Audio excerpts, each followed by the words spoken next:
False flag ਬਾਰੇ ਕੋਈ ਦੋ ਰਾਵਾਂ ਨਹੀਂ ਨੇ, ਲੇਕਿਨ ਇਹਨੂੰ ਪਾਕਿਸਤਾਨ ਦੇ ਉੱਤੇ ਹਮਲਾ ਕਰਨ ਦੇ ਲਈ ਫਰਦਰ ਆਪਰੇਸ਼ਨ ਸੰਦੂਰ ਦੀ ਸੋ ਕਾਲਡ ਜਿਹੜਾ ਇਹਨਾਂ ਦਾ ਆਪਰੇਸ਼ਨ ਹੈ ਉਹਦੀ ਕੰਟੀਨਿਊਟੀ ਲਈ ਵਰਤਿਆ ਜਾਏਗਾ। ਆਲਰੇਡੀ ਉਹਨਾਂ ਦੇ ਮੀਡੀਆ ਦਾ ਇੱਕ ਤਬਕਾ ਜਿਹੜਾ ਹੈ ਪੈਨ ਇੰਡੀਆ ਇਸਲਾਮਿਕ ਟੈਰਰਿਜ਼ਮ ਦਾ ਨਾਂ ਦੇਣਾ ਉਹਨਾਂ ਨੇ ਸ਼ੁਰੂ ਕਰ ਦਿੱਤਾ ਹੈ। ਇਹ ਲੱਗਦਾ ਹੈ ਕਿ ਵੀ ਕਸ਼ਮੀਰ ਤੋਂ ਕੇਰਲਾ ਤੱਕ, ਕਿਉਂਕਿ ਕੇਰਲਾ ਵੀ ਇਹਨਾਂ ਦੀਆਂ ਨਜ਼ਰਾਂ 'ਚ ਹੈ। ਆਲਰੇਡੀ ਜਿਹੜਾ ਡਾਕਟਰ ਮੋਡਿਊਲ ਦਾ ਇਹਨਾਂ ਨੇ ਜ਼ਿਕਰ ਕੀਤਾ, 3 ਡਾਕਟਰ ਫੜੇ ਨੇ, ਇੱਕ ਬੀਬੀ ਹੈ ਉਹ, ਔਰ ਹਸਪਤਾਲਾਂ ਦੇ ਉੱਤੇ ਕਿ ਜੀ ਡਾਕਟਰਾਂ ਦਾ ਇਹਨੂੰ ਵਾਈਟ ਕਾਲਰ ਟੈਰਰਿਜ਼ਮ ਕਿਹਾ ਜਾ ਰਿਹਾ ਹੈ। ਵਾਈਟ ਕਾਲਰ ਰੈਡੀਕਲਿਜ਼ਮ ਜਿਹੜੀਆਂ ਕੋਈ ਇਸਲਾਮਿਕ ਯੂਨੀਵਰਸਿਟੀਜ਼ ਨੇ, ਇਸਲਾਮਿਕ ਹਸਪੀਟਲ ਨੇ, ਜਿੱਥੇ ਜਿਹੜਾ ਇੱਕ ਜਿਸ ਨੂੰ ਮਰਿਆ ਦਿਖਾਇਆ ਗਿਆ ਕਿ ਜੀ ਪਹਿਲਾਂ 3 ਸੀ, ਫਿਰ ਇਹ ਹੋਇਆ ਜੀ ਉਹ ਇਕੱਲਾ ਡਾਕਟਰ ਹੀ ਹੈ ਫਰੀਦਾਬਾਦ ਦੇ ਉੱਥੇ ਛਾਪੇਬਾਜ਼ੀ ਔਰ ਇੱਕ ਦਹਿਸ਼ਤ ਔਰ ਫੀਅਰ ਕ੍ਰੀਏਟ ਕੀਤਾ ਹੋਇਆ ਵੀ ਜਿਸ ਅੰਦਾਜ਼ ਦੇ ਵਿੱਚ ਇਹਨਾਂ ਨੇ 2 ਹਫ਼ਤੇ ਤੋਂ ਇਹ ਕੀਤਾ ਹੋਇਆ ਸੀ ਕਿ ਜੀ ਅਸੀਂ ਉਹਨਾਂ ਨੂੰ ਆਬਜ਼ਰਵ ਕਰ ਰਹੇ ਹਾਂ, 2 ਡਾਕਟਰ ਨੇ, ਇੱਕ ਉਹ ਫਲਾਣਾ ਹੈ, ਇੱਕ ਉੱਥੇ ਹੈ, ਇੱਕ ਢਿਮਕਾ ਹੈ, ਔਰ ਇਹਦੇ ਬਾਵਜੂਦ ਜੇ ਇਸ ਲੈਵਲ ਦਾ ਆਲਰੇਡੀ ਫੜੋ ਫੜੀ ਔਰ ਇਹਨਾਂ ਜਿਹੜਾ ਟਨਾਂ ਦੇ ਹਿਸਾਬ ਦੇ ਨਾਲ ਐਕਸਪਲੋਸਿਵ ਫੜਿਆ ਗਿਆ ਸੀ, ਤੇ ਫਿਰ ਹਰਿਆਣੇ ਤੋਂ ਦਿੱਲੀ ਦੇ ਤੱਕ ਐਂਟਰ ਕਰਨਾ ਔਰ ਲਾਲ ਕਿਲੇ ਤੱਕ ਪਹੁੰਚ ਜਾਣਾ ਉਸ ਸਿਗਨਲ ਤਾਂ ਇਹ ਬਿਨਾਂ ਇਹਨੂੰ ਤੁਸੀਂ ਅਲਗਰਜ਼ੀ ਨਹੀਂ ਕਹਿ ਸਕਦੇ ਜਾਂ ਅਣਗਹਿਲੀ ਨਹੀਂ ਕਹਿ ਸਕਦੇ, ਇੱਕ ਪਲਾਨਡ ਤਰੀਕਾ ਹੁੰਦਾ। ਫਿਰ ਇਹਨੂੰ ਹੁਣ ਇਹ ਸਾਰਾ ਜਿਹੜਾ ਇਹਨੂੰ ਜੋੜਿਆ ਜਾ ਰਿਹਾ ਕਿ ਬੰਬ ਧਮਾਕਿਆਂ ਵਾਂਗ ਸਾਰੀ ਦਿੱਲੀ ਦੇ ਵਿੱਚ ਜਿਹੜਾ ਉਹ ਕੁਛ ਐਸਾ ਕੀਤਾ ਜਾਣਾ ਸੀ ਜਿਹਨੂੰ ਕਲਪਨਾ ਵੀ ਨਹੀਂ ਜਿਹਦੀ ਕੀਤੀ ਜਾ ਸਕਦੀ। ਹਰ ਫਰੰਟ ਤੇ ਫੇਲ ਨੇ, ਫੋਰਨ ਪਾਲਿਸੀ, ਇਕਨੋਮੀ ਦਾ ਮਾੜਾ ਹਾਲ, ਅਮਰੀਕਾ ਦੇ ਨਾਲ ਵੀ ਰਿਲੇਸ਼ਨਸ਼ਿਪ ਜਿਹੜੀ ਹੈ ਵਰਸਟ ਪਾਰਟ 'ਚ ਹੈ, ਚਾਈਨਾ ਔਰ ਰਸ਼ੀਆ ਦੇ ਵੀ ਪੈਰ ਫੜੇ ਹੋਏ ਨੇ। ਸੋ ਇਹਨਾਂ ਹਾਲਾਤਾਂ ਦੇ ਵਿੱਚ ਭਾਰਤ ਬੁਰੀ ਤਰ੍ਹਾਂ ਫਸਿਆ ਹੋਇਆ ਔਰ ਉਹਨਾਂ ਨੂੰ ਕੁਛ ਨਾ ਕੁਛ, ਕਿਉਂਕਿ ਸਾਰਾ ਜਿਹੜਾ ਧਰੂਵੀਕਰਨ ਜਿਹਨੂੰ ਕਿਹਾ ਜਾਂਦਾ ਪੋਲਰਾਈਜੇਸ਼ਨ, ਉਹ ਇਹਨਾਂ ਦੀ ਪੋਲਿਟਿਕਸ ਦੀ ਹਿੰਦੂ ਮੁਸਲਮਾਨ ਕਰਨ 'ਚ ਹੈ। ਇਸ ਲਈ ਪਾਕਿਸਤਾਨ ਦੇ ਖਾਤੇ 'ਚ ਇਹਨੂੰ ਨਹੀਂ ਪਾਇਆ ਗਿਆ, ਕਿਉਂਕਿ ਫਿਰ ਜੰਗ ਕਰਨਾ ਇਹਨਾਂ ਦੀ ਮਜਬੂਰੀ ਸੀ ਤੇ 76 ਫਿਰ ਪੈਣੇ ਸੀ। ਸੋ ਇਸ ਨੂੰ ਇਹਨਾਂ ਨੇ ਫਰਦਰ ਫਰਲੋਂਗ ਪੋਲਰਾਈਜੇਸ਼ਨ ਦੇ ਲਈ ਔਰ ਮੁਸਲਮਾਨਾਂ ਦੇ ਸਿਰ ਤੇ ਤਲਵਾਰ ਲਟਕਾ ਦਿੱਤੀ। ਅੱਗੇ ਤਾਂ ਕਸ਼ਮੀਰ ਵਿਚਲੇ ਜਿਹੜੇ ਮਿਡਲ ਕਲਾਸ ਜਾਂ ਪੂਅਰ ਨੌਜਵਾਨ ਜਿਹੜੇ ਸੀ ਕਿ ਜੀ ਉਹ ਬਾਰਡਰ ਟੱਪ ਗਏ, ਪਾਕਿਸਤਾਨ ਨੇ ਟ੍ਰੇਨ, ਹੁਣ ਇਹਨੂੰ ਕਹਿ ਰਹੇ ਨੇ ਰੈਡੀਕਲਾਈਜੇਸ਼ਨ ਆਫ ਵਾਈਟ ਕਾਲਰਡ ਪੀਪਲ। 2002 ਦੇ ਵਿੱਚ ਜਦੋਂ ਹਜ਼ਾਰਾਂ ਮੁਸਲਮਾਨਾਂ ਦੀ ਨਸਲਕੁਸ਼ੀ ਨੇ ਮੋਦੀ ਨੇ as a chief minister Gujarat ਕੀਤੀ, ਅਮਿਤ ਸ਼ਾਹ ਇਹਦਾ ਹੋਮ ਮਿਨਿਸਟਰ ਸੀ, ਔਰ ਹੁਣ ਵੀ ਜੋ ਚੱਲ ਰਿਹਾ ਹੈ ਇਹ ਇਹਨਾਂ ਦੇ ਜਿਹੜਾ ਹੈ ਉਹ ਸਾਂਝੀ ਪਲਾਨ ਹੈ, ਨਾਗਪੁਰ 'ਚ ਪਲਾਨ ਬਣਦੀ ਹੈ। ਵਾਹਿਗੁਰੂ ਜੀ ਕਾ ਖਾਲਸਾ, ਵਾਹਿਗੁਰੂ ਜੀ ਕੀ ਫਤਿਹ। अस्सलाम वालेकुम, आदाब। मैं ਤੁਹਾਡੀ ਹੋਸਟ ਨੀਲਮ ਕੌਰ ਤੇ ਮੈਂ ਟੀਵੀ 84 ਸਾਰੇ ਦਰਸ਼ਕਾਂ ਸਰੋਤਿਆਂ ਨੂੰ ਜੀ ਆਇਆਂ ਕਹਿੰਦੀ ਆ ਪ੍ਰੋਗਰਾਮ ਸੱਚੋ ਸੱਚ ਵਿੱਚ, ਜਿਹੜੇ ਇਸ ਪ੍ਰੋਗਰਾਮ ਨਾਲ ਦੇਸ਼ਾਂ ਵਿਦੇਸ਼ਾਂ ਤੋਂ ਜੁੜ ਚੁੱਕੇ ਨੇ। ਖਾਲਸਾ ਅਫੇਅਰ ਸੈਂਟਰ ਦੇ ਸੰਚਾਲਕ ਡਾਕਟਰ ਅਮਰਜੀਤ ਸਿੰਘ ਜੀ ਸਟੂਡੀਓ ਮੇਰੇ ਨਾਲ ਸ਼ਾਮਿਲ ਨੇ। ਉਹਨਾਂ ਨਾਲ ਗੱਲਬਾਤ ਕਰਕੇ ਅੱਜ ਦਾ ਉਹਨਾਂ ਤੋਂ ਉਹਨਾਂ ਦਾ ਤਜ਼ੀਆ ਜਾਣਦੇ ਹਾਂ। ਜੀ ਡਾਕਟਰ ਸਾਹਿਬ, ਵਾਹਿਗੁਰੂ ਜੀ ਕਾ ਖਾਲਸਾ, ਵਾਹਿਗੁਰੂ ਜੀ ਕੀ ਫਤਿਹ। ਹਾਂਜੀ ਨੀਲਮ ਕੌਰ ਜੀ, ਤੁਹਾਨੂੰ ਵੀ ਤੇ ਦੁਨੀਆ ਭਰ 'ਚ ਬੈਠੇ ਸਾਡੇ ਬਹੁਤ ਹੀ ਪਿਆਰੇ, ਸੋਹਣੇ, ਸਿਆਣੇ, ਸੁਨੱਖੇ ਟੀਵੀ 84 ਦੇ ਵਿਊਅਰਸ ਨੂੰ ਵੀ ਵਾਹਿਗੁਰੂ ਜੀ ਕਾ ਖਾਲਸਾ, ਵਾਹਿਗੁਰੂ ਜੀ ਕੀ ਫਤਿਹ। ਸਾਡੇ ਬਹੁਤ ਹੀ ਪਿਆਰੇ ਮੁਸਲਮਾਨ ਭੈਣਾਂ ਭਰਾਵਾਂ ਨੂੰ ਅਸਲਾਮ ਅਲੈਕਮ। ਗੰਗਾ ਜਮਨੀ ਤਹਿਜ਼ੀਬ ਦੇ ਹਿੰਦੂ ਤਵੀਆਂ ਨੂੰ ਨਮੋ ਨਮੇ ਤੇ ਹੋਰ ਸਭ ਵੀਰਾਂ ਭੈਣਾਂ ਨੂੰ ਆਦਾਬਰਸ। ਜੀ ਡਾਕਟਰ ਸਾਹਿਬ, ਜੀ ਆਇਆਂ ਨੂੰ ਪ੍ਰੋਗਰਾਮ ਸੱਚੋ ਸੱਚ ਵਿੱਚ। ਬਹੁਤ ਧੰਨਵਾਦ ਜੀ ਡਾਕਟਰ ਸਾਹਿਬ, ਅੱਜ 12 ਨਵੰਬਰ 2025 24 ਕੱਤਕ ਨਾਨਕ ਸ਼ਾਹੀ ਸੰਮਤ 557 ਦਾ ਦਿਨ ਹੈ ਤੇ ਡਾਕਟਰ ਸਾਹਿਬ ਪ੍ਰੋਗਰਾਮ ਸ਼ੁਰੂ ਕਰਨ ਤੋਂ ਪਹਿਲਾਂ ਅਸੀਂ ਦਰਸ਼ਕਾਂ ਤੇ ਸਰੋਤਿਆਂ ਨੂੰ ਹਮੇਸ਼ਾ ਤਰ੍ਹਾਂ ਦੱਸਦੇ ਵਿਊਅਰਸ, ਜੇ ਤੁਸੀਂ ਹੱਕ, ਸੱਚ, ਇਨਸਾਫ ਤੇ ਪਹਿਰਾ ਦਿੰਦਾ ਇੱਕੋ ਇੱਕ ਚੈਨਲ ਟੀਵੀ 84 ਨੂੰ ਦੇਖਣਾ ਚਾਹੁੰਦੇ ਹੋ ਤਾਂ ਤੁਸੀਂ ਦੇਖ ਸਕਦੇ ਹੋ ਸਪੈਕਟਰਮ ਕੇਬਲ, ਆਰਸਨ ਕੇਬਲ, ਵੈਲਫਮ ਕੈਨੇਡਾ, roku, ਜਾਦੂ ਬਾਕਸ, ਸ਼ਾਵਾ, ਫੇਸਬੁੱਕ, ਟੀਵੀ 84 ਦੀ ਐਪ ਰਾਹੀਂ online streaming and IP box ਤੇ ਤੁਸੀਂ ਟੀਵੀ 84 ਨੂੰ ਦੇਖ ਸਕਦੇ ਹੋ। ਵਿਊਅਰਸ, ਜੇ ਤੁਸੀਂ ਟੀਵੀ 84 ਨਾਲ ਜਾਂ ਪ੍ਰੋਗਰਾਮ ਸੱਚੋ ਸੱਚ ਨਾਲ ਫੇਸਬੁੱਕ ਰਾਹੀਂ ਜੁੜੇ ਹੋ ਤਾਂ ਇਸ ਵੱਧ ਲਾਈਕ ਕਰੋ ਤੇ ਸ਼ੇਅਰ ਕਰੋ ਅਤੇ ਨਾਲ ਹੀ YouTube ਤੇ ਸਬਸਕ੍ਰਾਈਬ ਕਰੋ। ਇਹ ਵੀ ਦੱਸ ਦਿਓ ਕਿ ਤੁਸੀਂ ਟੀਵੀ 84 ਦੀ ਐਪ ਨੂੰ ਐਂਡਰੋਇਡ ਐਂਡ ਐਪ ਸਟੋਰ ਤੇ ਡਾਊਨਲੋਡ ਕਰਕੇ ਜੋ ਟੀਵੀ 84 ਦੀ ਲਾਈਵ ਸਟ੍ਰੀਮ ਹੈ ਇਸ ਨੂੰ ਤੁਸੀਂ 24 ਆਵਰਸ ਦੇਖ ਸਕਦੇ ਹੋ। ਸੋ ਵਿਊਅਰਸ, ਪ੍ਰੋਗਰਾਮ ਦੀ ਸ਼ੁਰੂਆਤ ਕਰਨ ਜਾ ਰਹੇ ਹਾਂ ਅੱਜ ਦੀ ਸਪਾਂਸਰਸ਼ਿਪ ਦੇ ਵਾਲੇ ਨਾਲ ਕਿ ਅੱਜ ਦੇ ਪ੍ਰੋਗਰਾਮ ਸੱਚੋ ਸੱਚ ਨੂੰ ਸਪਾਂਸਰ ਕੀਤਾ ਗਿਆ ਹੈ ਸਟਾਕਟਨ ਕੈਲੀਫੋਰਨੀਆ ਤੋਂ ਸਰਦਾਰ ਗੁਰਵਿੰਦਰ ਸਿੰਘ ਭਿੰਦਾ ਜੀ ਹੋਰਾਂ ਵੱਲੋਂ। ਸੋ ਇਹਨਾਂ ਨੇ ਟੀਵੀ 84 ਦੀ ਵੱਧ ਤੋਂ ਵੱਧ ਸਪੋਰਟ ਕਰਨ ਲਈ ਕਿਹਾ ਹੈ ਔਰ ਸਿੱਖ ਕੌਮ ਤੇ ਖਾਲਸਾ ਦੀ ਪ੍ਰਾਪਤੀ ਦੀ ਅਰਦਾਸ ਕੀਤੀ ਹੈ। ਸੋ ਅੱਜ ਦੀ ਸਪਾਂਸਰਸ਼ਿਪ ਲਈ ਅਸੀਂ ਸਰਦਾਰ ਗੁਰਵਿੰਦਰ ਸਿੰਘ ਭਿੰਦਾ ਜੀ ਹੋਰਾਂ ਦਾ ਤਹਿ ਦਿਲ ਤੋਂ ਧੰਨਵਾਦ ਕਰਦੇ ਹਾਂ। ਤੁਹਾਨੂੰ ਵੀ ਅਪੀਲ ਤੇ ਬੇਨਤੀ ਕਰਦੇ ਹਾਂ ਕਿ ਤੁਸੀਂ ਪ੍ਰੋਗਰਾਮ ਸੱਚੋ ਸੱਚ ਨੂੰ ਵੱਧ ਤੋਂ ਵੱਧ ਸਪਾਂਸਰ ਕਰੋ। ਸਪਾਂਸਰਸ਼ਿਪ ਲਈ ਤੁਸੀਂ ਸਾਨੂੰ ਕਾਲ ਕਰ ਸਕਦੇ ਹੋ ਸਾਡੇ ਫੋਨ ਨੰਬਰ ਤੇ 516661911984। ਸੇਮ ਨੰਬਰ ਤੇ WhatsApp ਕਰ ਸਕਦੇ ਹੋ। ਤੁਸੀਂ ਸਾਨੂੰ ਈਮੇਲ ਵੀ ਕਰ ਸਕਦੇ info@tv84.tv ਤੇ। ਸੋ ਵੀਅਰਸ, ਪਹਿਲੇ ਸਮੇਂ ਦੇ ਵਿੱਚ ਆਪਾਂ ਗੱਲਬਾਤ ਕਰਨ ਜਾ ਰਹੇ ਹਾਂ ਭਾਰਤ ਦੇ ਵਾਲੇ ਨਾਲ ਕਿ ਜਿਸ ਤਰ੍ਹਾਂ ਕਿ ਭਾਰਤੀ ਹਾਕਮ ਜਿਹੜੇ ਚਾਰ ਚੁਫੇਰਿਓਂ ਮੁਸੀਬਤ ਵਿੱਚ ਘਿਰੇ ਹੋਏ ਹਨ, ਉਹਨਾਂ ਵੱਲੋਂ ਦਿੱਲੀ ਦੇ ਲਾਲ ਕਿਲੇ ਦੇ ਕੋਲ ਵਾਪਰੇ ਕਾਰ ਧਮਾਕੇ ਨੂੰ ਹੁਣ ਭਾਰਤ ਭਰ ਵਿੱਚ ਮੁਸਲਮਾਨਾਂ ਤੇ ਜ਼ੁਲਮ ਕਰਨ ਲਈ ਵਰਤਿਆ ਜਾ ਰਿਹਾ।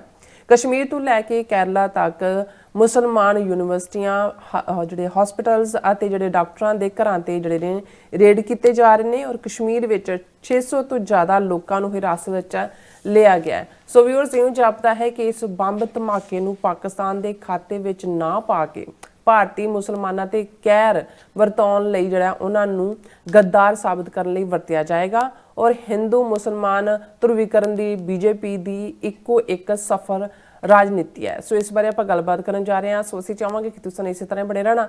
ਦੇਖਣ, ਸੁਣ ਲਈ, ਲਿਖਣ ਲਈ ਤੁਹਾਡਾ ਸਭ ਦਾ ਬਹੁਤ ਬਹੁਤ ਧੰਨਵਾਦ। ਜੀ ਡਾਕਟਰ ਸਾਹਿਬ, ਕੀ ਕਹਿਣਾ ਚਾਹੋਗੇ? ਦੇਖੋ, ਪਰਸੋਂ ਜਦੋਂ ਅਸੀਂ ਇਸ ਨੂੰ ਲੀਡ ਸੈਗਮੈਂਟ ਬਣਾਇਆ, ਉਸ ਤੋਂ ਬਾਅਦ ਪਿਛਲੇ 48 ਘੰਟੇ 'ਚ ਬਹੁਤ ਸਾਰੀਆਂ ਡਿਵੈਲਪਮੈਂਟਸ ਹੋਈਆਂ ਨੇ, ਉਹਨਾਂ ਦਾ ਅਸੀਂ ਜ਼ਿਕਰ ਕਰਾਂਗੇ। ਜੀ। ਪਰ ਸਭ ਤੋਂ ਪਹਿਲਾਂ ਅੱਜ ਦੇ ਪ੍ਰੋਗਰਾਮ ਨੂੰ ਸਪਾਂਸਰ ਕਰਨ ਲਈ ਅਸੀਂ ਵੀਰ ਗੁਲਵਿੰਦਰ ਸਿੰਘ ਭਿੰਦਾ, ਜਿਹੜੇ ਸਟਾਕਟਨ ਨਿਵਾਸੀ ਨੇ, ਬਹੁਤ ਲੰਬੇ ਵਕਤ ਤੋਂ ਪਿਛਲੀਆਂ 4 ਦਹਾਈਆਂ ਤੋਂ ਹੀ ਖਾਲਿਸਤਾਨ ਦੇ ਕਾਜ਼ ਨਾਲ ਜੁੜੇ ਹੋਏ ਨੇ।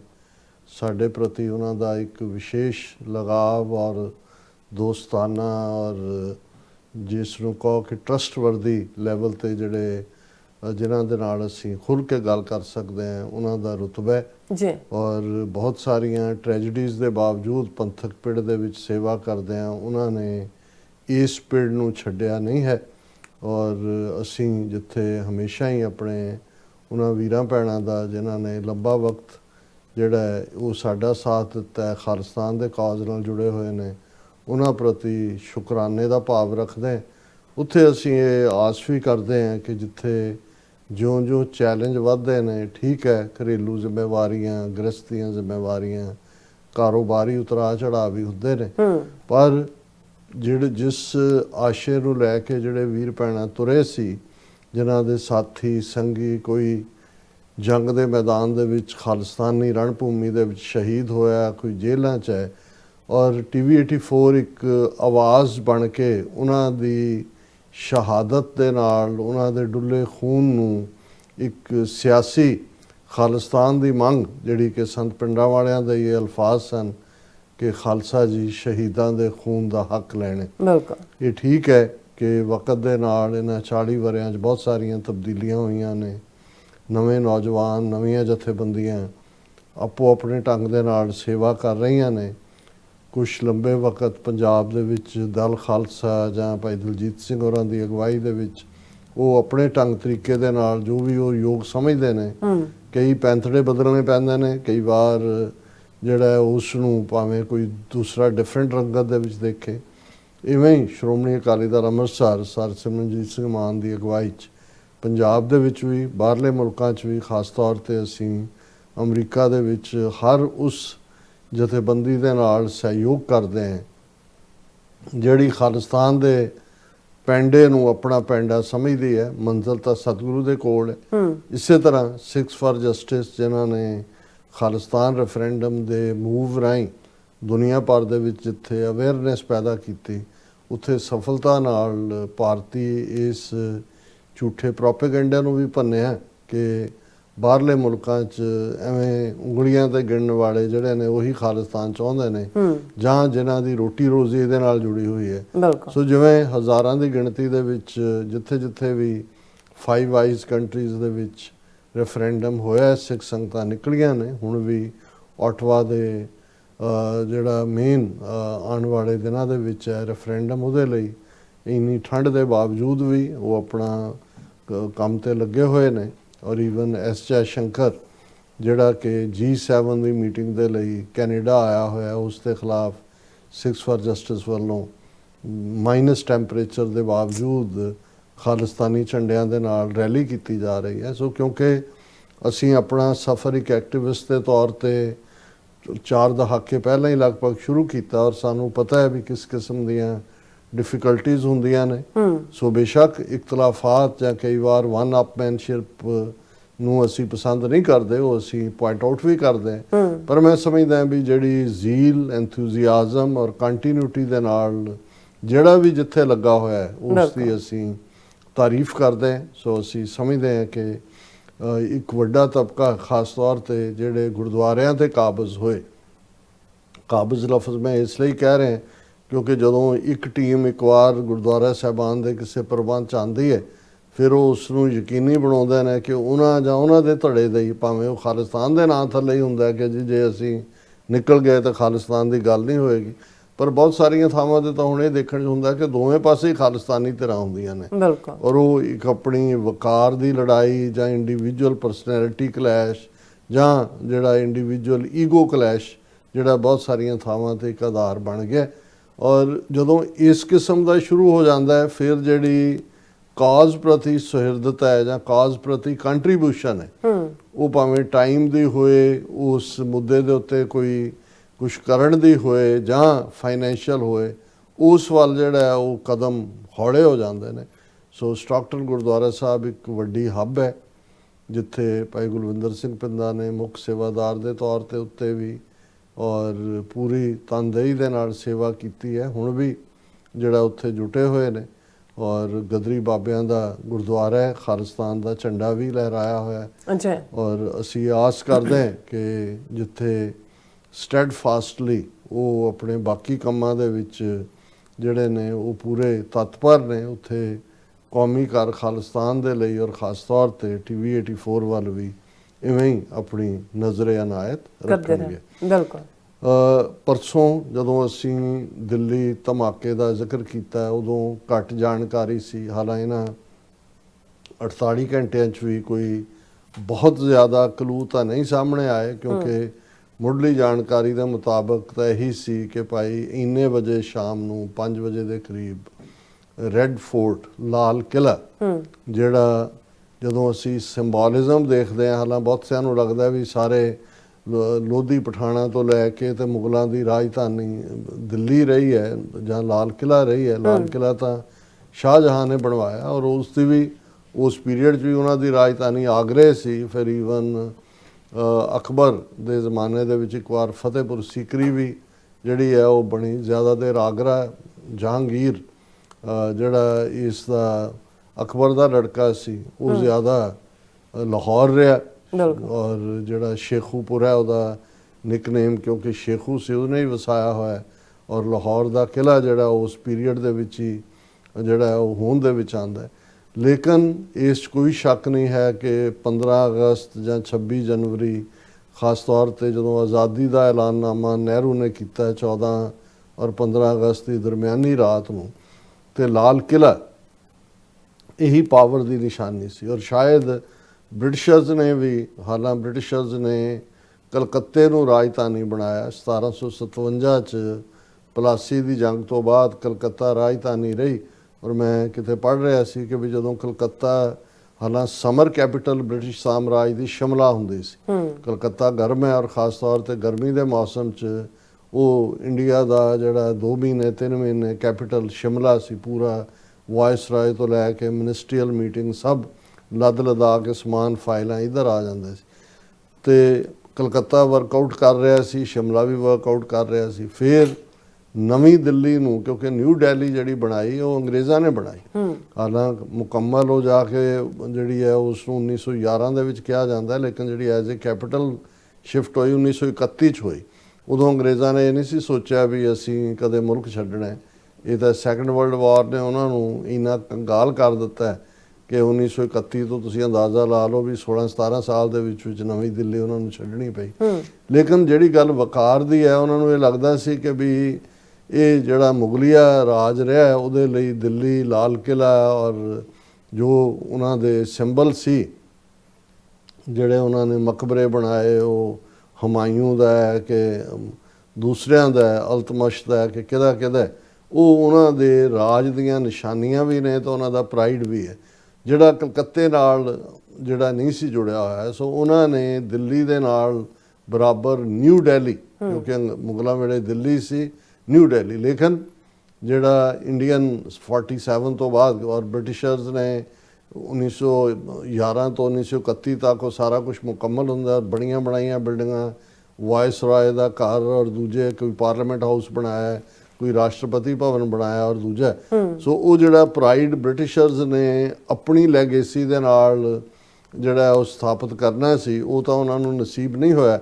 ਔਰ ਇਹ ਅੱਜ ਵੀ ਜਦੋਂ ਉਹਨਾਂ ਬਿਲਡਿੰਗਾਂ ਦੇ ਵਿੱਚ ਬੈਠੇ ਨੇ, ਹਾਲਾਂਕਿ ਇੱਕ ਵੱਖਰੀ ਕਹਾਣੀ ਹੈ ਕਿ ਇਹ ਸਾਰੀ ਜਿਹੜੀ ਕੰਸਟਰਕਸ਼ਨ ਹੈ ਇਹ ਸਿੱਖਾਂ ਦੇ ਗੁਰਦੁਆਰਿਆਂ ਦੀਆਂ ਜ਼ਮੀਨਾਂ, ਸੀਸਗੰਜ ਦੀ, ਰਕਾਬਗੰਜ ਦੀ, ਬੰਗਲਾ ਸਾਹਿਬ ਦੀ, ਔਰ ਇਹ ਰਾਏ ਸੀਨਾ ਪਿੰਡ ਸੀ ਜਿਸ ਨੂੰ ਉਜਾੜ ਕੇ ਇਹ ਬਣਾਇਆ ਗਿਆ, ਕਿਉਂਕਿ ਬਹੁਤ ਸਾਰੀਆਂ ਚੀਜ਼ਾਂ ਜਿਹੜੀਆਂ ਕਰੰਟ ਜਨਰੇਸ਼ਨ ਦੇ ਸਾਹਮਣੇ ਨਹੀਂ ਨੇ। ਹੁਣ ਜੋ ਕੁਝ ਪੰਜਾਬ ਯੂਨੀਵਰਸਿਟੀ ਚੰਡੀਗੜ੍ਹ ਦੇ ਹਵਾਲੇ ਨਾਲ ਚੱਲ ਰਿਹਾ, ਹੁਣ ਜਦੋਂ ਉੱਥੇ ਸਟੂਡੈਂਟ ਬੱਚੀਆਂ ਜਾਂ ਬੱਚੇ ਖਲੋ ਕੇ ਕਹਿੰਦੇ ਨੇ ਵੀ ਇਹ ਚੰਡੀਗੜ੍ਹ ਇਕੱਲਾ ਯੂਨੀਵਰਸਿਟੀ ਨਹੀਂ, ਚੰਡੀਗੜ੍ਹ ਸਾਡਾ ਹੈ, ਇਹ ਸਾਡੇ ਪੁਆਂਧ ਦੇ ਰੋਪੜ ਤਹਿਸੀਲ ਦੇ, ਉਦੋਂ ਅੰਬਾੜਾ ਜ਼ਿਲ੍ਹਾ ਸੀ, ਰੋਪੜ ਜ਼ਿਲ੍ਹਾ ਨਹੀਂ ਸੀ, 28 ਪਿੰਡਾਂ ਨੂੰ ਉਜਾੜ ਕੇ ਜਿਨ੍ਹਾਂ ਦੇ ਨਾਮੋ ਨਿਸ਼ਾਨ ਮਿਟਾ ਦਿੱਤੇ ਗਏ, ਇਹ ਸ਼ਹਿਰ ਵਸਾਇਆ ਗਿਆ ਸੀ। ਔਰ ਅੱਜ ਸਾਨੂੰ ਇੱਥੇ ਐਂਟਰ ਕਰਨ ਦਾ ਹੱਕ ਨਹੀਂ ਹੈ, ਔਰ ਇਸ ਥਾਂ ਦੇ ਉੱਤੇ ਕੋਠੀਆਂ ਬਣਾ ਕੇ ਮਾਲਕ ਕੋਈ ਹੋਰ ਬਣ ਗਏ, ਜਿਨ੍ਹਾਂ ਦੀ ਮਲਕੀਅਤ ਦੀਆਂ ਜ਼ਮੀਨਾਂ ਸੀ, ਜਿਨ੍ਹਾਂ ਦੇ ਪਿੰਡ ਸੀ, ਉਹਨਾਂ ਦੇ ਨਾਮੋ ਨਿਸ਼ਾਨ ਮਿਟ ਗਏ। ਹੁਣ ਇਹੀ ਗੱਲ ਦਿੱਲੀ ਦੇ ਹਵਾਲੇ ਨਾਲ ਹੈ ਵੀ ਆਹ ਦਿੱਲੀ ਦੇ ਸਾਰੇ ਪ੍ਰੈਜ਼ੀਡੈਂਟ ਹਾਊਸ, ਪਾਰਲੀਮੈਂਟ ਹਾਊਸ ਤੋਂ ਲੈ ਕੇ ਰਿੰਗ ਰੋਡ ਤੇ ਸਭ ਇਹ ਸਾਡੇ ਗੁਰਦੁਆਰਿਆਂ ਦੀਆਂ ਜ਼ਮੀਨਾਂ ਨੇ। ਹਾਲਾਂਕਿ ਅੰਗਰੇਜ਼ਾਂ ਨੇ ਜ਼ਬਰਦਸਤੀ ਲੈ ਕੇ ਕਿਤੇ ਹੋਰ ਦੇਣ ਦਾ ਡਰਾਮਾ ਕੀਤਾ। ਸੋ ਅਸੀਂ ਕਈ ਵਾਰ ਜਦੋਂ ਹੁੰਦਾ ਕਿ ਚੱਕੋ ਆਪਣਾ ਮਲਬਾ ਇੱਥੋਂ, ਇਹ ਸਾਡਾ ਪਾਰਟ, ਲੇਕਿਨ ਇਹਨਾਂ ਨੇ ਉਹ ਗੁਲਾਮੀ ਮੁਗਲਾਂ ਦੀ ਦੂਜੀ ਤੀਜੀ ਰੌਲਾ ਪਾਉਂਦੇ ਨੇ, ਪਰ ਜਾਂਦੇ ਉਹਨਾਂ ਦੇ ਲਾਲ ਕਿਲੇ 'ਚ ਹੀ ਨੇ ਜਿੱਥੋਂ ਪ੍ਰਾਈਮ ਮਿਨਿਸਟਰ ਐਡਰੈਸ ਕਰਦਾ। ਹੁਣ ਜਿਹੜਾ ਵਾਕਿਆ ਜਿਹਦਾ ਅਸੀਂ ਜ਼ਿਕਰ ਕੀਤਾ, ਇਮੀਡੀਏਟਲੀ ਸਾਨੂੰ ਇਹ ਲੱਗਾ ਕਿ ਵੀ ਇਹ ਫਾਲਸ ਫਲੈਗ ਆਪਰੇਸ਼ਨ ਹੈ। ਹੁਣ ਵੀ ਮੈਨੂੰ ਇਹ ਲੱਗਦਾ ਵੀ ਫਾਲਸ ਫਲੈਗ ਆਪਰੇਸ਼ਨ ਹੈ, ਔਰ ਉਹਦਾ ਫਾਲਸ ਫਲੈਗ ਬਾਰੇ ਕੋਈ ਦੋ ਰਾਵਾਂ ਨਹੀਂ ਨੇ, ਲੇਕਿਨ ਇਹਨੂੰ ਪਾਕਿਸਤਾਨ ਦੇ ਉੱਤੇ ਹਮਲਾ ਕਰਨ ਦੇ ਲਈ ਫਰਦਰ ਆਪਰੇਸ਼ਨ ਸੰਦੂਰ ਦੀ ਸੋ ਕਾਲਡ ਜਿਹੜਾ ਇਹਨਾਂ ਦਾ ਆਪਰੇਸ਼ਨ ਹੈ ਉਹਦੀ ਕੰਟੀਨਿਊਟੀ ਲਈ ਵਰਤਿਆ ਜਾਏਗਾ, ਜਾਂ ਜਿਵੇਂ ਜਿਵੇਂ ਇਸ ਦੀਆਂ ਪਰਤਾਂ ਹੁਣ ਇਹਨਾਂ ਨੇ ਖੋਲੀਆਂ ਨੇ, ਜਿਹੜੀਆਂ ਖੁਦ ਹੀ ਇਹਨਾਂ ਨੇ ਉਲਝਾਈਆਂ ਹੋਈਆਂ ਸੀ, ਉਸ ਤੋਂ ਅੰਦਾਜ਼ਾ ਇਹ ਲੱਗਦਾ ਹੈ ਵੀ ਪਾਕਿਸਤਾਨ ਦੇ ਖਿਲਾਫ ਤਾਂ ਇਹਨਾਂ ਨੇ ਵਿਦਨ ਪਾਕਿਸਤਾਨ ਵਾਇਲੈਂਸ ਕਰਨ ਦੇ ਲਈ ਤਹਿਰੀਕੇ ਤਾਲਿਬਾਨ ਜਿਹੜੀ ਪ੍ਰੋਕਸੀ ਹੈ ਅਫਗਾਨ ਤਾਲਿਬਾਨ ਦੀ, ਤੇ ਅਫਗਾਨ ਤਾਲਿਬਾਨ ਪ੍ਰੋਕਸੀ ਨੇ ਇੰਡੀਅਨ ਰਜੀਮ ਦੀ, ਉਹਨਾਂ ਰਾਹੀਂ ਹੀ ਇਹਨਾਂ ਨੇ ਇਸ ਘਟਨਾ ਦਾ ਜਿਹੜਾ ਅਜੇ ਵਿਦਨ ਸਿਆਹੀ ਵੀ ਨਹੀਂ ਸੀ ਸੁੱਕੀ ਖਬਰਾਂ ਦੀ ਕਿ ਇਸਲਾਮਾਬਾਦ ਪਾਕਿਸਤਾਨ ਦੀ ਰਾਜਧਾਨੀ ਦੇ ਕੋਰਟ ਕੰਪਲੈਕਸ ਦੇ ਬਾਹਰ ਇੱਕ ਜਿਹੜਾ ਇਸ ਕਿਸਮ ਦਾ ਸਿਰ ਫਿਰਿਆ, ਉਸ ਨੇ ਆਤਮਘਾਤੀ ਹਮਲਾ ਕਰਕੇ ਬਹੁਤ ਸਾਰੀਆਂ ਜਿਹੜੀਆਂ ਨੇ ਉਹ ਜਾਨਾਂ ਲਈਆਂ, ਬਹੁਤ ਸਾਰੇ ਜ਼ਖਮੀ ਕੀਤੇ ਨੇ, ਔਰ ਇਹਦੀ ਜ਼ਿੰਮੇਵਾਰੀ ਵੀ ਤਹਿਰੀਕੇ ਤਾਲਿਬਾਨ ਨੇ ਲਈ ਹੈ। ਸੋ ਹੁਣ ਫਿਰ ਇਹ ਸਾਹਮਣੇ ਆਉਂਦਾ ਵੀ ਜਿਸ ਲੈਵਲ ਦੇ ਉੱਤੇ ਇਸ ਘਟਨਾ ਨੂੰ ਬਿਆਨਿਆ ਗਿਆ, ਪਹਿਲਾਂ ਤਾਂ ਇਹ ਸੀ ਕਿ ਜੀ ਕਿਉਂਕਿ ਇੱਕ ਗੱਲ ਦਾ ਧਿਆਨ ਰਹੇ ਕਿ ਦਿੱਲੀ ਦੀ ਜਿਹੜੀ ਲਾਅ ਐਂਡ ਆਰਡਰ ਦੀ ਜ਼ਿੰਮੇਵਾਰੀ ਹੈ ਉਹ ਸੈਂਟਰ ਦੇ ਕੋਲ ਹੈ, ਉਹਨਾਂ ਦੇ ਕਬਜ਼ੇ 'ਚ ਹੈ, ਕਿਉਂਕਿ ਇਹ ਕਹਿੰਦੇ ਆ ਕਿ ਜੀ ਰਾਜਧਾਨੀ ਆ ਔਰ ਦਿੱਲੀ ਸਰਕਾਰ ਦਾ ਇਹਦੇ 'ਚ ਕੋਈ ਦਖਲ ਨਹੀਂ। ਫਿਰ ਜਦੋਂ ਇਹ ਖਬਰ ਵੀ ਲੱਗੀ, ਉਹਨਾਂ ਨੇ ਕਿਹਾ ਜੀ ਦਿੱਲੀ ਦੀਆਂ ਸਾਰੀਆਂ ਏਜੰਸੀਜ਼ ਜਿਹਦੇ 'ਚ ਉਹਨਾਂ ਦੇ NIA ਗਾਰਡਸ ਦੂਜੇ ਤੀਜੇ ਸਭ ਮੌਕੇ ਤੇ ਪਹੁੰਚ ਗਏ ਨੇ, ਇਨਵੈਸਟੀਗੇਸ਼ਨ ਚੱਲ ਰਹੀ ਹੈ।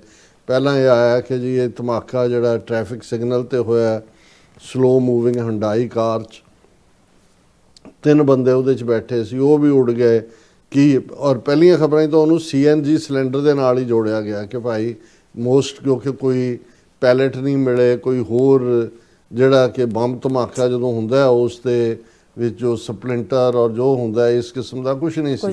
ਸੋ ਪਹਿਲੇ ਕੁਝ ਘੰਟੇ ਉਹਦੇ ਥੱਲੇ, ਕਿਉਂਕਿ ਇਹ ਜਦੋਂ ਇਹਨਾਂ ਦਾ ਇਸ ਕਿਸਮ ਦੇ ਫਾਲਸ ਫਲੈਗ ਔਰ ਪਲੈਨਡ ਜਿਹੜੇ ਨੇ ਆਪਰੇਸ਼ਨ ਕੀਤੇ ਜਾਂਦੇ ਨੇ, ਸੋ ਇਹ ਦੇ ਕੀਪ ਔਨ ਆਬਜ਼ਰਵਿੰਗ ਕਿ ਕਿਸ ਦੀ ਜੋ ਕੀ ਖਬਰ ਆਈ, ਕਿਹਨੂੰ ਕਿਲ ਕੀਤਾ ਜਾ ਸਕੇ। ਪਰ ਜਿਸ ਕੰਫਰਟ ਦੇ ਨਾਲ, ਕਿਉਂਕਿ ਮੋਦੀ ਨੇ ਜਦੋਂ ਇਹ ਘਟਨਾ ਹੁੰਦੀ ਹੈ ਤੇ 2 ਰੋਜ਼ਾ ਦੌਰੇ ਦੇ ਉੱਤੇ ਮੋਦੀ ਭੂਟਾਨ ਨਿਕਲ ਗਿਆ। ਹਾਲਾਂਕਿ ਭੂਟਾਨ ਅਮਰੀਕਾ ਨਹੀਂ ਸੀ ਜਿੱਥੇ ਉਹ ਬ੍ਰਿਕਸ ਔਰ ਦੂਜੇ ਤੀਜੇ ਸਮਾਗਮਾਂ ਤੋਂ ਦੌੜ ਰਿਹਾ ਹੈ ਉੱਥੇ ਕੋਈ, ਲੇਕਿਨ ਔਰ ਉੱਥੋਂ ਬਹਿ ਕੇ ਫਿਰ ਉਹ ਆਪਣਾ ਉੱਥੋਂ ਸੁਨੇਹਾ ਦੇ ਰਿਹਾ ਕਿ ਜੀ ਅਗਲੇ ਦਿਨ ਕਿ ਜੀ ਸਾਰੀ ਰਾਤ ਮੈਂ ਜਾਗਦਾ ਰਿਹਾ, ਮੈਂ ਏਜੰਸੀਆਂ ਦੇ ਸੰਪਰਕ ਦੇ ਵਿੱਚ ਸੀ ਔਰ ਅਸੀਂ ਛੱਡਾਂਗੇ ਨਹੀਂ ਔਰ ਜਦ ਤੱਕ ਜਸਟਿਸ ਨਹੀਂ ਹੁੰਦਾ। ਔਰ ਦੂਜਾ ਉਹ ਤੁਸੀਂ ਜਦੋਂ ਸਾਰੀ ਬਿਲਟਅਪ ਜਾਂ ਮੇਕਅਪ ਦੇਖਦੇ ਹੋ, ਕਿਉਂਕਿ ਜਿਹੜਾ ਇਸ ਧਮਾਕੇ ਦਾ ਸਿੰਬੋਲਿਕ ਅਹਿਮੀਅਤ ਹੈ ਉਹ ਬਹੁਤ ਜ਼ਿਆਦਾ ਹੈ। ਇਹਦੇ 'ਚ ਕੋਈ ਸ਼ੱਕ ਨਹੀਂ ਹੈ ਕਿ ਇਹਨਾਂ ਨੂੰ ਇਹ ਰਿਅਲਾਈਜ਼ ਹੀ ਨਹੀਂ ਹੋ ਰਿਹਾ, ਭਾਵੇਂ ਉਹਨਾਂ ਨੇ ਇਸ ਨੂੰ ਫਰਦਰ ਮੁਸਲਮਾਨਾਂ ਦੀ ਭਾਰਤ ਭਰ ਵਿੱਚ, ਕਿਉਂਕਿ ਇਸ ਨੂੰ ਆਲਰੇਡੀ ਉਹਨਾਂ ਦੇ ਮੀਡੀਆ ਦਾ ਇੱਕ ਤਬਕਾ ਜਿਹੜਾ ਹੈ ਪੈਨ ਇੰਡੀਆ ਇਸਲਾਮਿਕ ਟੈਰਰਿਜ਼ਮ ਦਾ ਨਾਂ ਦੇਣਾ ਉਹਨਾਂ ਨੇ ਸ਼ੁਰੂ ਕਰ ਦਿੱਤਾ ਹੈ। ਕਿਉਂਕਿ ਜੋ ਕੁਝ ਜੰਮੂ ਕਸ਼ਮੀਰ 'ਚ ਕਰ ਰਹੇ ਨੇ ਉੱਥੇ ਉਹਨਾਂ ਦੇ ਬਾਵਜੂਦ ਕਿ 2019 ਤੋਂ ਜਦੋਂ ਉਹਨਾਂ ਨੇ ਸਟੇਟਸ ਖਤਮ ਕੀਤਾ 6 ਸਾਲ ਹੋ ਗਏ ਨੇ, ਸੁਪਰੀਮ ਕੋਰਟ ਨੇ ਵੀ ਕਿਹਾ ਵੀ ਇਹਨਾਂ ਨੂੰ ਸਟੇਟ ਦਾ ਦਰਜਾ ਦਿਓ, ਉਹਦੇ ਤੋਂ ਇਨਕਾਰੀ ਨੇ, ਫੁੱਲ ਸਟੇਟ ਵੀ ਨਹੀਂ ਮੰਨਣ ਨੂੰ ਤਿਆਰ ਉਹਨੂੰ। ਲੇਕਿਨ ਹੁਣ ਇਹ ਜਦੋਂ ਤੁਸੀਂ ਇਹ ਸਾਰੀ ਕਹਾਣੀ ਦੇ ਅੱਡ ਜਿਹੜੇ ਨੇ ਉਹਨੂੰ ਇਨ ਪੀਸਿਸ ਦੇਖਦੇ ਹੋ ਤੇ ਫਿਰ ਇਹਨੂੰ ਟੁਗੈਦਰ ਦੇਖਦੇ ਹੋ ਤਾਂ ਇਹ ਲੱਗਦਾ ਹੈ ਕਿ ਵੀ ਕਸ਼ਮੀਰ ਤੋਂ ਕੇਰਲਾ ਤੱਕ, ਕਿਉਂਕਿ ਕੇਰਲਾ ਵੀ ਇਹਨਾਂ ਦੀਆਂ ਨਜ਼ਰਾਂ 'ਚ ਹੈ ਆਲਰੇਡੀ। ਜਿਹੜਾ ਡਾਕਟਰ ਮੋਡਿਊਲ ਦਾ ਇਹਨਾਂ ਨੇ ਜ਼ਿਕਰ ਕੀਤਾ, 3 ਡਾਕਟਰ ਫੜੇ ਨੇ, ਇੱਕ ਬੀਬੀ ਹੈ ਉਹ, ਔਰ ਹਸਪਤਾਲਾਂ ਦੇ ਉੱਤੇ ਕਿ ਜੀ ਡਾਕਟਰਾਂ ਦਾ ਇਹਨੂੰ ਵਾਈਟ ਕਾਲਰ ਟੈਰਰਿਜ਼ਮ ਕਿਹਾ ਜਾ ਰਿਹਾ ਹੈ, ਵਾਈਟ ਕਾਲਰ ਰੈਡੀਕਲਿਜ਼ਮ। ਜਿਹੜੀਆਂ ਕੋਈ ਇਸਲਾਮਿਕ ਯੂਨੀਵਰਸਿਟੀਜ਼ ਨੇ, ਇਸਲਾਮਿਕ ਹਸਪੀਟਲ ਨੇ ਜਿੱਥੇ ਜਿਹੜਾ ਇੱਕ ਜਿਸ ਨੂੰ ਮਰਿਆ ਦਿਖਾਇਆ ਗਿਆ ਕਿ ਜੀ ਪਹਿਲਾਂ 3 ਸੀ ਫਿਰ ਇਹ ਹੋਇਆ ਜੀ ਉਹ ਇਕੱਲਾ ਡਾਕਟਰ ਹੀ ਹੈ ਫਰੀਦਾਬਾਦ ਦੇ ਉੱਥੇ ਛਾਪੇਬਾਜ਼ੀ ਔਰ ਇੱਕ ਦਹਿਸ਼ਤ ਔਰ ਫੀਅਰ ਕ੍ਰੀਏਟ ਕੀਤਾ ਹੋਇਆ। ਔਰ ਈਵਨ ਅਸੀਂ ਇਹਦੀਆਂ ਬਹੁਤ ਸਾਰੀਆਂ ਖਬਰਾਂ ਕੱਢੀਆਂ ਨੇ, ਪਰ ਜੇ ਮੈਂ ਉਹਦੀ ਡਿਟੇਲ 'ਚ ਜਾਵਾਂਗਾ ਫਿਰ ਕੋਈ ਹੋਰ ਸੈਗਮੈਂਟ ਨਹੀਂ ਕਰ ਸਕਾਂਗੇ।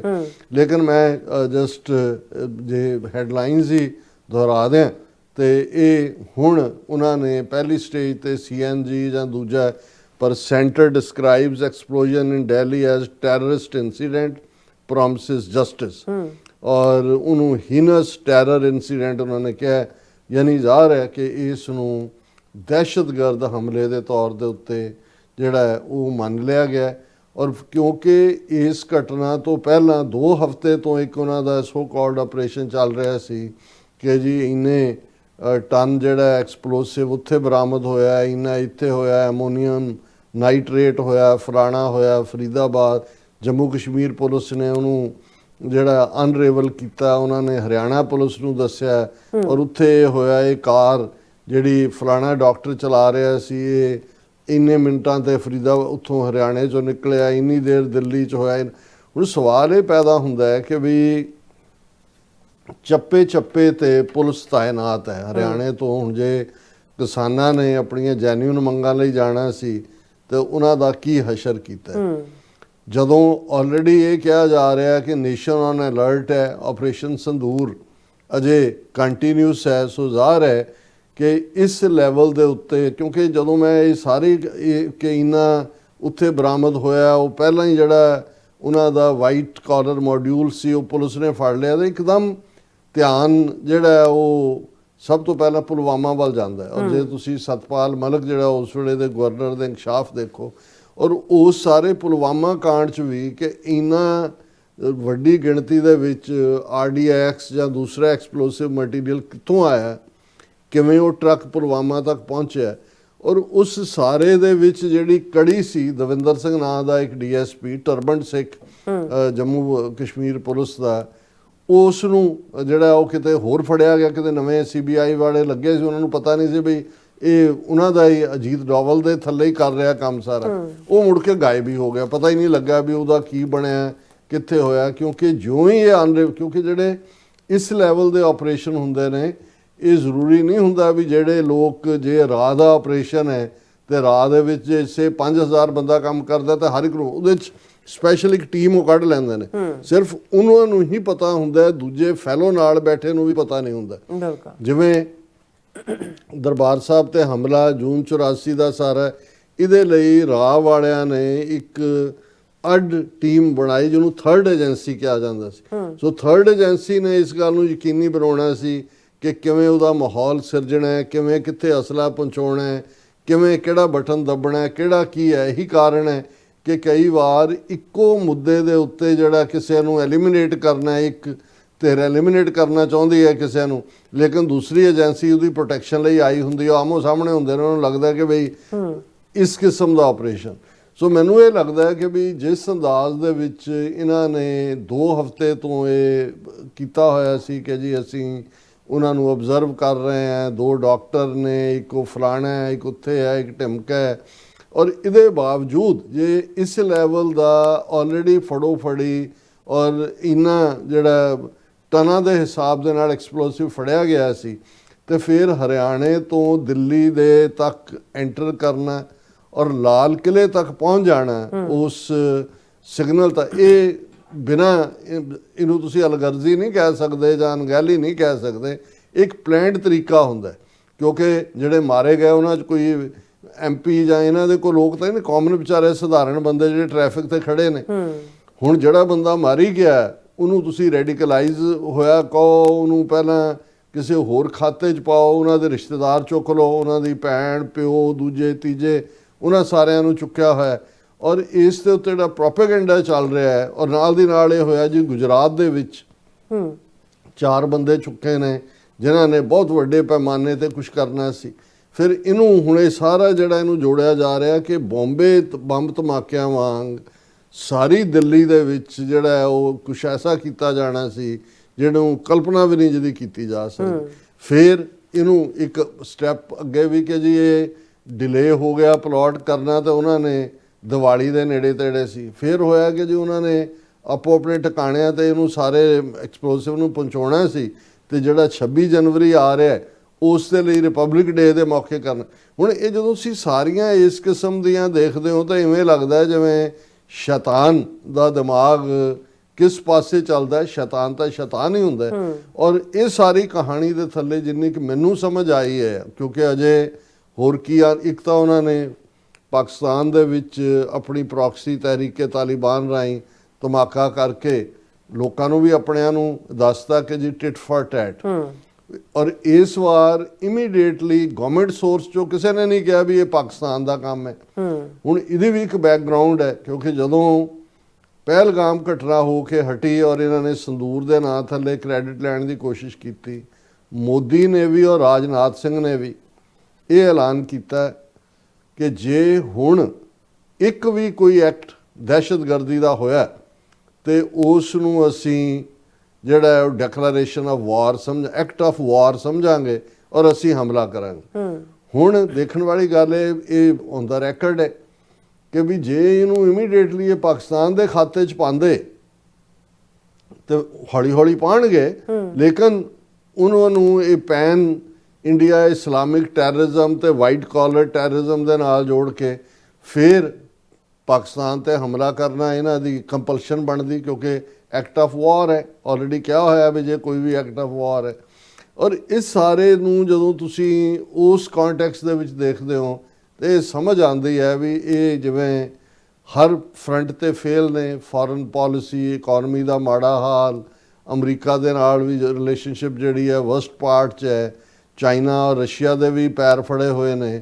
ਈਵਨ ਇੱਕ ਸਟੋਰੀ ਜਿਹੜੀ ਕਿ ਬਹੁਤ ਘੱਟ ਡਿਸਕਸ ਹੋਈ, ਜਿਹੜਾ ਅਪਾਚੀ $500 ਮਿਲੀਅਨ ਦੇ ਅਪਾਚੀ ਹੈਲੀਕਾਪਟਰ ਡੀਲ 3 ਡਿਲੀਵਰ ਹੋਏ ਸੀ। 3 ਜਹਾਜ਼ ਜਿਹੜੇ ਕਿ UK ਤੋਂ ਜਿਹੜੇ ਨਵੰਬਰ ਪਹਿਲੀ ਨੂੰ ਇੱਥੋਂ ਗਏ ਜਹਾਜ਼ ਤੇ ਕਾਰਗੋ ਉੱਥੋਂ ਕਰਕੇ ਉਹ ਵਾਪਸ ਅਮਰੀਕਾ ਨੇ ਮੰਗਵਾ ਲਏ। ਹੁਣ ਇਸ ਕਹਾਣੀ ਨੂੰ ਹਾਲਾਂਕਿ ਕ੍ਰੈਡੀਬਲ ਸਟੋਰੀ ਹੈ, ਪਰ ਉਹਨਾਂ ਕਿ ਸਾਡੇ ਕੋਲ ਲਿਮਿਟਡ ਟਾਈਮ ਹੁੰਦਾ, ਅਸੀਂ ਉਨੇ ਕੀ ਟੌਪਿਕ ਡਿਸਕਸ ਕਰ ਸਕਦੇ ਹਾਂ। ਸੋ ਜੇ ਇਸ ਲੈਵਲ ਦੇ ਉੱਤੇ ਈਵਨ ਜਿਹੜੀ ਡੀਲ ਜਿਹੜੀ ਪੇਡ ਹੈ $500 ਮਿਲੀਅਨ ਦੀ ਅਪਾਚੀ ਜਹਾਜ਼ ਵਾਪਸ ਮੰਗਵਾਏ ਗਏ ਨੇ ਅਮਰੀਕਾ ਦੇ ਨਾਲ। ਹਾਲਾਂਕਿ ਮਿਸਟਰ ਸਰਜੀਓ ਗੌਰ ਉਹਨੇ ਸਹੁੰ ਚੁੱਕ ਲਈ ਐਜ਼ ਏ ਐਂਬੈਸਡਰ, ਉਹਨੂੰ ਬੜੀਆਂ ਸ਼ਰਧਾਂਜਲੀਆਂ ਵੀ ਦਿੱਤੀਆਂ ਗਈਆਂ ਕਿ ਜੀ ਸਰਜੀਓ ਇਹ ਤੇ ਸਰਜੀਓ ਉਹ। ਹਾਲਾਂਕਿ ਇੱਕ ਟਿਪੀਕਲ ਪਬਲੀਕੇਸ਼ਨ ਹੈ, ਉਹਨੇ ਰੋਸਟਿੰਗ ਆਫ ਸਰਜੀਓ ਕਿਹਾ ਕਿ ਵੀ ਉਹ ਕਿਵੇਂ ਕਰੇਗਾ। ਔਰ ਜਦੋਂ ਉਹਨੇ ਸਹੁੰ ਚੁੱਕੀ ਹੈ India, Azerbaijan, Tajikistan, Saudi Arabia, Middle East, ਉਹਨਾਂ ਸਾਰਿਆਂ ਦੇ ਐਂਬੈਸਡਰ ਵੀ DC 'ਚ ਮੌਜੂਦ ਸੀ, ਕਿਉਂਕਿ ਉਸ ਨੂੰ other than ambassador of India Sergio Gor ਜਿਹੜਾ ਬਹੁਤ ਟਰਸਟਵਰਦੀ ਹੈ ਟਰੰਪ ਦਾ, ਤਾਸ਼ਕੰਦ ਦਾ ਰਹਿਣ ਵਾਲਾ, ਉਜ਼ਬੇਕਿਸਤਾਨ ਦਾ, ਇਸ ਲਈ ਸ਼ਾਇਦ ਔਰ ਸੈਂਟਰਲ ਏਸ਼ੀਆ ਦਾ ਵੀ ਔਰ ਸਾਊਥ ਏਸ਼ੀਆ ਦਾ ਵੀ ਉਹ ਸਪੈਸ਼ਲ ਐਨਵੋਏ ਹੈ। ਸੋ ਇਹਨਾਂ ਹਾਲਾਤਾਂ ਦੇ ਵਿੱਚ ਭਾਰਤ ਬੁਰੀ ਤਰ੍ਹਾਂ ਫਸਿਆ ਹੋਇਆ ਹੈ ਔਰ ਉਹਨਾਂ ਨੂੰ ਕੁਛ ਨਾ ਕੁਛ, ਕਿਉਂਕਿ ਸਾਰਾ ਜਿਹੜਾ ਧਰੁਵੀਕਰਨ ਜਿਹਨੂੰ ਕਿਹਾ ਜਾਂਦਾ ਪੋਲਰਾਈਜੇਸ਼ਨ, ਉਹ ਇਹਨਾਂ ਦੀ ਪੋਲਿਟਿਕਸ ਦੀ ਹਿੰਦੂ ਮੁਸਲਮਾਨ ਕਰਨ 'ਚ ਹੈ। ਸਿੱਖਾਂ ਨੂੰ ਵੀ ਰੱਖਿਆ ਹੋਇਆ ਉਹਨਾਂ ਨੇ, ਜੋ ਪੰਜਾਬ 'ਚ ਕਰ ਰਹੇ ਨੇ ਪੰਜਾਬ ਯੂਨੀਵਰਸਿਟੀ ਦੇ ਹਵਾਲੇ ਨਾਲ ਜਾਂ ਅਦਰਵਾਈਜ਼, ਉਹ ਰਵਨੀਤ ਬਿੱਟੂ ਬੁੱਚੜ ਬੇਅੰਤੇ ਦੇ ਪੋਤੇ ਨੂੰ ਰੱਖਿਆ ਹੋਇਆ ਬਿਆਨਬਾਜ਼ੀਆਂ ਲਈ, ਪਰ ਪੰਜਾਬ ਤੋਂ ਅਜੇ ਉਹ ਤਰਿੰਦੇ ਨੇ। ਔਰ ਖ਼ਾਸ ਤੌਰ 'ਤੇ ਜਿਵੇਂ ਟਰਾਂਸਨੈਸ਼ਨਲ ਰਿਪਰੈਸ਼ਨ ਦੇ ਮਾਮਲੇ ਦੇ ਵਿੱਚ 5 ਆਈਜ਼ ਕੰਟਰੀਜ਼ ਦੇ ਸਾਹਮਣੇ ਭਾਰਤ ਨੰਗਾ ਹੋਇਆ ਹੈ, ਔਰ ਜਿਵੇਂ ਬਲੂਮਬਰਗ ਓਰੀਜਨਲ ਦੀ ਜਿਹੜੀ ਡਾਕੂਮੈਂਟਰੀ ਹੈ ਔਰ ਉਹਨਾਂ ਦੀ ਡਾਕੂਮੈਂਟੇਸ਼ਨ ਹੈ, ਉਹਦੇ ਥੱਲੇ ਤਾਂ ਬ੍ਰਿਟਿਸ਼ ਇੰਟੈਲੀਜੈਂਸ ਨੇ ਇਹ ਭੇਤ ਖੋਲ੍ਹਿਆ ਕਿ ਭਾਈ ਇਹ ਕਿਵੇਂ ਜਿਹੜੇ ਨੇ 3 ਪਰਸਨੈਲਿਟੀਜ਼, ਅਵਤਾਰ ਸਿੰਘ ਖੰਡਾ, ਹਰਦੀਪ ਸਿੰਘ ਨਿੱਜਰ ਔਰ ਗੁਰਪਤਵੰਤ ਸਿੰਘ ਪੰਨੂ, ਇਹਨਾਂ ਦੀ ਜਿਹੜੀ ਹੈ ਉਹ ਪਲਾਟ ਸੀ, ਜਿਹੜਾ 1 ਨੂੰ 2 ਨੂੰ ਤਾਂ ਉਹਨਾਂ ਨੇ ਐਲੀਮੀਨੇਟ ਕਰ ਦਿੱਤਾ।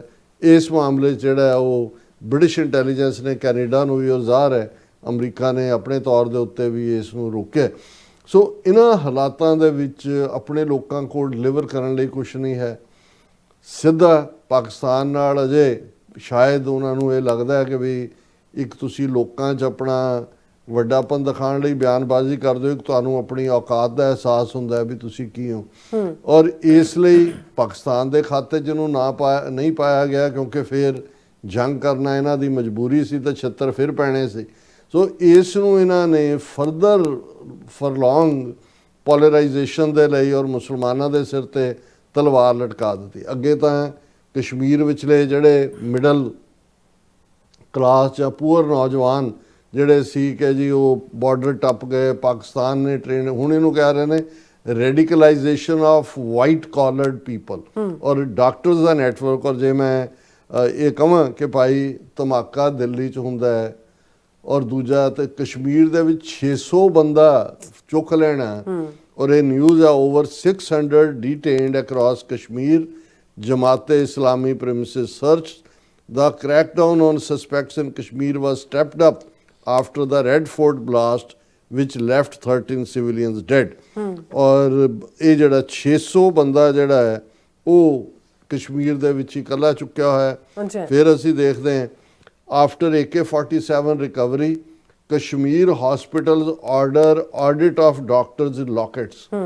ਸਾਰੇ ਜੰਮੂ ਕਸ਼ਮੀਰ ਦੇ ਵਿੱਚ ਜਿਹੜੇ ਡਾਕਟਰਾਂ ਦੇ, ਜ਼ਾਹਰ ਹੈ ਮੁਸਲਮਾਨ ਮੈਜੋਰਿਟੀ ਸੂਬਾ ਹੈ, ਡਾਕਟਰਾਂ ਦੇ ਜਿਹੜੇ ਲੋਕਰ ਨੇ ਉਹਨਾਂ ਦੀ ਚੈਕਿੰਗ ਹੋਏਗੀ। ਉਹਨਾਂ ਨੇ ਕਿਹਾ ਖੋਲ ਕੇ ਦਿਖਾਓ, ਕਿਉਂਕਿ ਉਹਨਾਂ ਨੇ ਕਿਹਾ ਜੀ ਜਿਹੜੀ ਇੱਕ ਲੇਡੀ ਡਾਕਟਰ ਮੁਸਲਮਾਨ ਬੀਬੀ ਹਿਜਾਬ ਪਹਿਨਿਆ ਉਹਨੂੰ ਫੜਿਆ, ਉਹਦੇ ਲੋਕਰ ਚੋਂ AK-47 ਨਿਕਲੇ। ਫਿਰ ਦਿੱਲੀ ਬਲਾਸਟ, ਅਲ ਫੈਲਾ university distances itself from accused doctors, police raids on campus nearby villages। ਇਹ ਜਿਹੜੇ 2 ਡਾਕਟਰ ਨੇਮ ਕੀਤੇ ਨੇ ਜੀ ਅਸੀਂ ਫੜੇ ਨੇ, ਉਹ ਹਰਿਆਣੇ ਦੇ ਵਿੱਚ ਅਲਫਲਾ ਯੂਨੀਵਰਸਿਟੀ ਆ ਉਹਦੇ ਸੀ, ਯੂਨੀਵਰਸਿਟੀ ਦੇ ਉੱਤੇ ਵੀ ਰੇਡ ਹੋ ਰਹੇ ਨੇ। ਉਹਨਾਂ ਨੇ ਕਿਹਾ ਜੀ ਸਾਡਾ ਇਹਨਾਂ ਨਾਲ ਕੋਈ ਤਾਲੁਕ ਨਹੀਂ। ਔਰ ਦੂਸਰੇ ਪਾਸੇ ਜਿਹੜਾ ਹਾਲਾਂ ਮੁਸਲਮਾਨ ਵਿਚਾਰੇ ਲੱਗੇ ਹੋਏ ਨੇ, Mirwaiz condemns Delhi blast, engineer Rashid to go on hunger strike in jail. Engineer Rashid ਜਿਹੜਾ ਉੱਥੋਂ ਬਾਰਾਮੂਲੇ ਤੋਂ ਜਿੱਤਿਆ ਹੋਇਆ ਉਮਰ ਅਬਦੁੱਲਾ ਨੂੰ ਹਰਾ ਕੇ MP, ਉਹ ਵੀ ਅੰਮ੍ਰਿਤਪਾਲ ਸਿੰਘ ਮੰਗਾਲਾ, ਉਹਨੂੰ ਸੈਸ਼ਨ ਦਾ ਅਟੈਂਡ ਕਰਨ ਦਿੱਤਾ। ਉਹ ਵਾਇਲੈਂਸ ਦੇ ਖਿਲਾਫ 2 ਰੋਜ਼ਾ ਭੁੱਖ ਹੜਤਾਲ ਕਰ ਰਿਹਾ, ਜੇਲ੍ਹ ਦੇ ਵਿੱਚ ਬੈਠਾ ਹੋਇਆ। ਪਰ Kashmir doctors grilled as probe into white collar terror widens. ਹੁਣ 4 ਚੁਫੇਰੇ ਜਿਹੜੇ ਡਾਕਟਰਸ ਨੇ ਉਹਨਾਂ ਨੂੰ ਬਹਾਨਾ ਮਿਲ ਗਿਆ ਜਿਹਨੂੰ ਮਰਜ਼ੀ ਕਹਿ ਕੇ ਕਿ ਜੀ ਇਹ ਟੈਰਰ ਮੋਡਿਊਲ ਦਾ। ਔਰ Al Falah university turns fortress, terror link has staff in fear disbelief. ਸਾਰੇ ਪਾਸੇ ਇੱਕ ਡਰ ਪੈਦਾ ਕਰ ਦਿੱਤਾ। ਤੇ ਅਲ ਫਲਾ ਯੂਨੀਵਰਸਿਟੀ ਜਿੱਥੇ ਦੇ 2 ਡਾਕਟਰਾਂ ਨੂੰ ਜੋੜਿਆ ਗਿਆ ਉਸ ਨੂੰ ਉਹਨਾਂ ਨੇ ਕਿਲਾ ਬਣਾ ਦਿੱਤਾ। Woman doctor arrested in Jammu and Kashmir terror module case link to Delhi car blast. ਜਿੱਥੋਂ ਮਰਜ਼ੀ ਤੁਸੀਂ ਡਾਕਟਰ ਨਹੀਂ, ਮੁਸਲਮਾਨੀ ਨਾ ਹੈ, ਕਹੋ ਜੀ ਇਹ ਤਾਂ ਪੈਨ ਇੰਡੀਆ ਟੈਰਰਿਸਟ ਨੈਟਵਰਕ ਹੈ।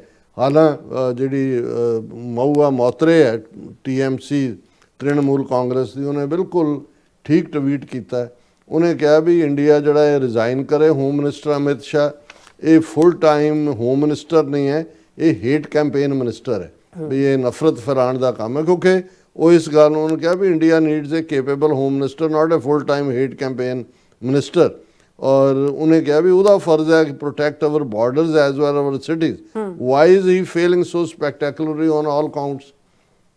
ਪਹਿਲਗਾਮ ਹੋਇਆ, ਪੁਲਵਾਮਾ ਹੋਇਆ, ਉਸ ਤੋਂ ਪਹਿਲਾਂ ਹੁਣ ਇਹ ਦਿੱਲੀ ਬਲਾਸਟ ਹੋਇਆ, ਉਹ ਦਿੱਲੀ 'ਚ ਬੈਠੇ, ਦਿੱਲੀ ਦੀ ਸਿਕਿਉਰਿਟੀ ਹੋਮ ਮਿਨਿਸਟਰ ਦੇ ਥੱਲੇ ਆ। ਉਹਨੇ ਕਿਹਾ ਵੀ ਇਹ ਹੋਮ ਮਿਨਿਸਟਰ ਨਹੀਂ ਹੈ, ਇਹ ਹੇਟ ਕੈਂਪੇਨ ਮਿਨਿਸਟਰ ਹੈ।